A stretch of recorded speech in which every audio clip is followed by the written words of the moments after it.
October 12 ஆன்மீக ரகசியம் கொண்ட புரட்டாசி சஷ்டி. இந்த நாளில் முருகனை பிரார்த்தனை செய்தால் நம்முடைய கர்ம பந்தங்கள் நொறுங்கி புதிய தொடக்கங்களுக்கான தெய்வீக கதவுகள் திறக்கும் என புராணங்கள் கூறுகின்றன. நீங்கள் முருகனின் பக்தர் என்றால் இந்த வீடியோவை லைக் செய்து ஓம் சரவணபவா என கமெண்ட் செய்யுங்கள். ஆனால் அந்த அருளை பெற சில விஷயங்களை தவிர்ப்பது மிகவும் அவசியம். இந்த நாள் நம்முடைய உடல், மனம், ஆன்மாவை தூய்மைப்படுத்தும் நாள். அசைவம் மற்றும் மதுபானம் தவிர்ப்பது நல்லது. கோபம் நம் மன அமைதியை குலைக்கும்.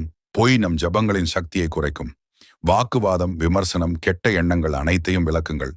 சாஸ்திரங்கள் படி இந்த நாளில் உடல் மாற்றங்கள், முடி, நகம் வெட்டுதல் சுப சக்தியின் ஓட்டத்தை தடை செய்கின்றன.